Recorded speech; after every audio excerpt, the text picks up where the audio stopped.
What's up, Falcon fans? On today's episode, we're going to talk about the Atlanta Falcons versus the Detroit Lions preview 2023 Week 3. If you guys like this type of content, hit that like button. If you guys hate this type of content, hit that dislike button. It will hurt your boy's feelings. Well, maybe just a little bit. But also, if you want to do a huge favor for your boy, by hitting that subscribe button, it will help out the empire grow. So on that note, let's talk about the 7 categories that I have for today's episode. Let's get started.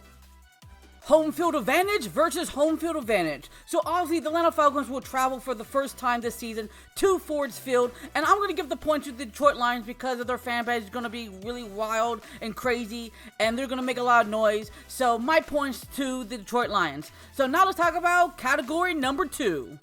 Coaches versus coaches, Arthur Smith versus Dan Campbell. And let's start with Arthur Smith first. All Falcon fans know that Arthur Smith really improved the Atlanta Falcons' run game attack since he became our head coach back in 2021, where the Atlanta Falcons have been anemic about the run game for so many years prior to his head coaching tenure with the Atlanta Falcons so far. He has ranked us number 4 so far in this 2023 season. And then, of course, when it comes to the passing offense, we're ranked number 28th right now. Obviously, because we have a young quarterback in Desmond Ridder, so our grand total of total offense will be ranked number 15th. But when it comes to scoring in the offensive side of the ball, we rank number 14th. But what is really interesting, that our defense so far is ranked 3rd in total defense. Rushing defense ranks number 22nd. Pass defense tied for 2nd. And scoring defense tied for 8th. And that's something that the Atlanta Falcons defense have not been ranked so high, because we usually rank at the bottom tier of every NFL season. I know a lot of doubters are going to probably say, well, the Falcons didn't really face any top tier quarterbacks in Bryce Young and Jordan Love. Now that is true, but this time we're going against Jared Goff, who is ranked number 5 when it comes to total passing yards, where he has 576 total passing yards so far. So this is going to be a good test for this Atlanta Falcons defense to really state that we are a top tier defense. So now let's talk about Dan Campbell. I'm not going to lie to you guys. I made fun of the idea that the Detroit Lions picked this guy as their head coach back in 2021, where he took them 3-13, finished 4th in the NFC North Division. But, 2022, he really showed his head coaching prowess when he took them out of a bad situation where they started out 1-6 and then turned that around after the Packers game, where they only lost 2 games to finish the season 9-8 and finish 2nd in their NFC North Division. And we cannot forget that they are a heavy juggernaut when it comes to the offensive side of the ball, where they average 30 points per game. And especially if we think about the 1-6 record in 2022 when they lost to the Eagles, Vikings, Seahawks, and Dolphins, they were under 3-point game loss. So technically, if they won those games with 3 points or more, they would have had a winning record. And then their record previously, instead of 9-8, it would have been like 11 or 12 win game season. So they are a very powerful passing team. So that's something we have to contain if we're going to deal with Dan Campbell. And plus, Dan Campbell, he is a crazy head coach, and we don't know what he's going to do on 3rd downs, or especially 4th down conversions. This is the first time I'm going to do this, but I'm going to give points to both head coaches because I think they both elevate their squad. I think they both know how to shred a defense when it comes to the pass or to the run. And I think they're both pretty ballsy when it comes to 4th down conversions, especially with the Lions last week when they went 4th down 3 times, only got 1. And then for the Falcons, they went 4th down 4 times, only got 3 out of it. So they're both pretty crazy ass head coaches. So my points to both of them. Now let's talk about category number 3. Lions quarterback wide receiver versus the Falcons secondary. Since the Rams traded away Jared Goff to the Detroit Lions back in 2021, he really helped the Lions passing game flourish. Back in 2022, last season, he passed over 438 total yards, average 7.6 passing attempt, and then for touchdowns, 29 to 7 interceptions. And this year, so far in the 2 games, 576 total passing yards, 4 touchdowns, 1 interception, and average 8.2 per pass attempts. So what he does very well is throw the ball quick enough where the defenders can't react in time. And a lot of times against the Seattle Seahawks, there were a lot of wide open passes that Jared Goff took when he did the play action play.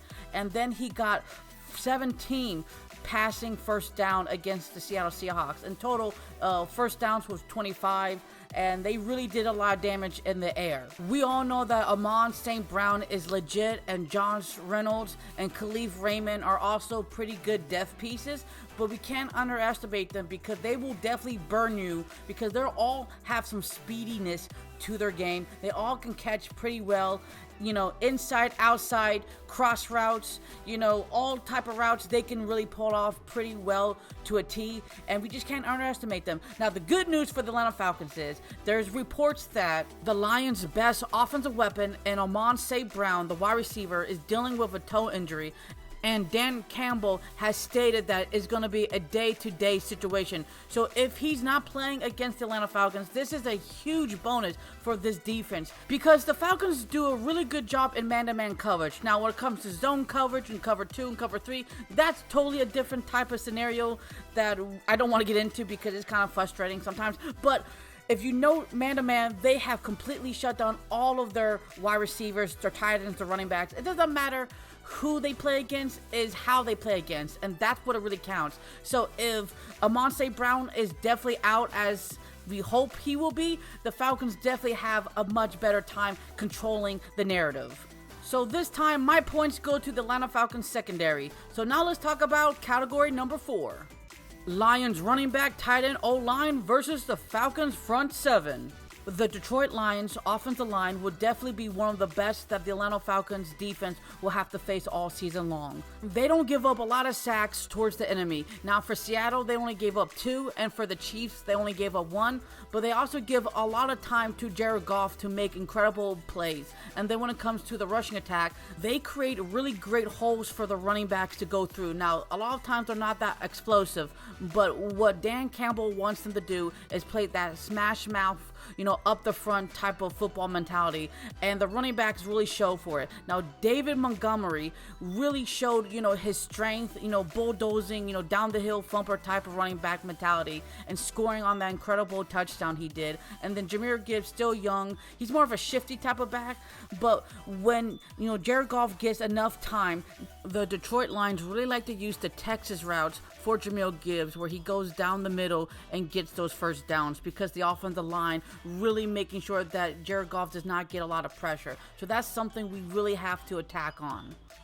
So when it comes to the Atlanta Falcons defense side of the ball, I think they handle themselves pretty well against the run when they're doing outside plays, zone read plays. But when it comes to the inside interior run attack, they need to prove on that. I think they do a great job on coverage, man-to-man. They're excellent at. They don't allow the wide receivers to beat them that often. And I think they really know how to trick the quarterbacks with certain coverages. I think they do a really great job on that. Pressured sometimes, hurry sometimes. But the most important thing, I think all Atlanta Falcon fans know, they need to produce sacks.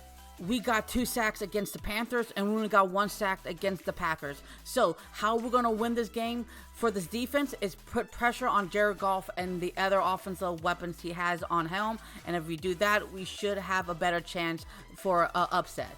Now, I would give the point to the Detroit Lions because of our lack of sacks against the offensive side of the ball, but I will give the point to the Atlanta Falcons just because the injury bug has happened to the Detroit Lions offensive side of the ball. Now, David Montgomery got a thigh injury, questionable if he's going to play. And then, Taylor Decker, their left tackle, got hurt as well. He's questionable. And then the right guard in Halapavuti Vaitai is also questionable. And for the only Atlanta Falcons is Troy Anderson and Jeff Okudah. But even still, I'm going to give my points to the Atlanta Falcons. So now let's talk about category number 5. Falcons quarterback wide receiver versus the Lions secondary.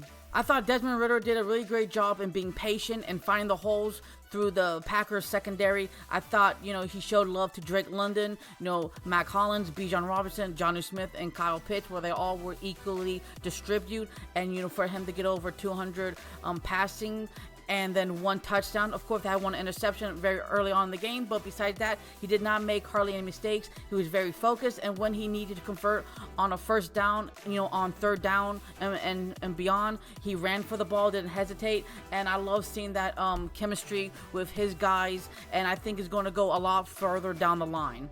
So when it comes to the Lions secondary, they gave up a lot of wide open coverage to the wide receivers, the tight ends, and the running backs. They gave Seattle Seahawks 328 passing yards, 2 touchdowns by Geno Smith, and they just could not stop anybody. When it came to shutting down the wide receivers, route runnings, DK Metcalf, Tyler Lockett, and Jackson Smith-Njigba, where they all got wide open and they all made some really incredible plays to stretch down the field. So I'm going to give my points to the Atlanta Falcons because Gardner Johnson is out and Mosley is out and Jerry Jacobs just got toasted by DK Metcalf, and I think Desmond Ridder would definitely benefit from all that, departure from the Detroit Lions secondary, and Drake London is really becoming his own. So my points to the Atlanta Falcons. So now let's talk about category number 6.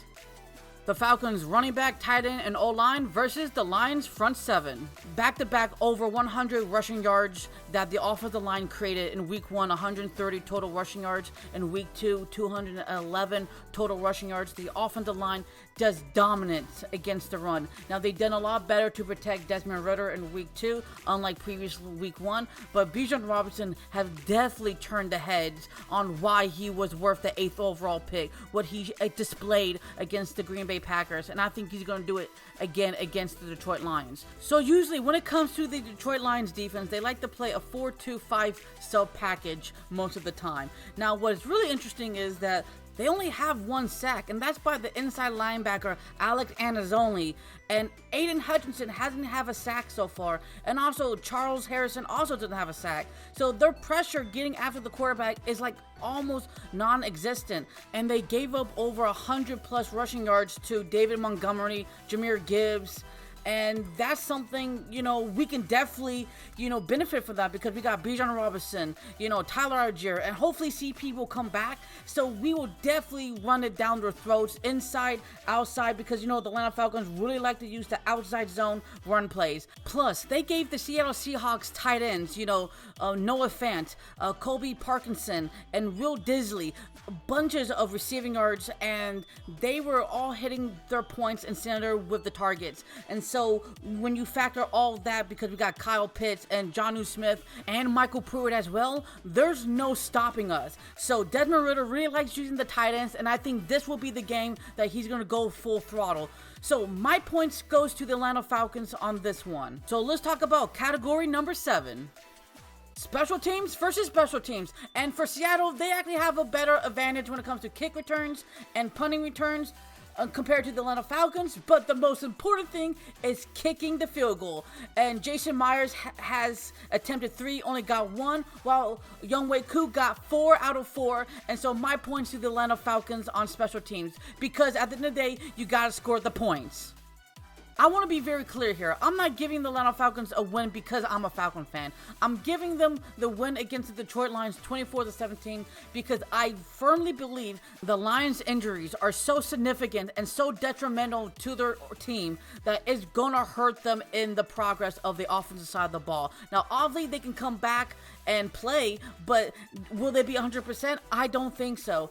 On paper, the Lions are a fantastic team, and I had them beating us a couple months ago before the NFL started. So obviously, no one can really predict injuries. So is it fair? Yes or no? It's really up to the eye of the beholder. But at the end of the day, we can only control who we're going to face at that moment, not in the past, present, or future. So on that note, if you guys lasted this long to the very end of the episode, thank you so much for taking your personal time and day to watch these Falcon content videos. I have more here on the screen if you guys like. So, what do Falcons do? Rise up. Until the next episode, show love and peace to the world, and peace.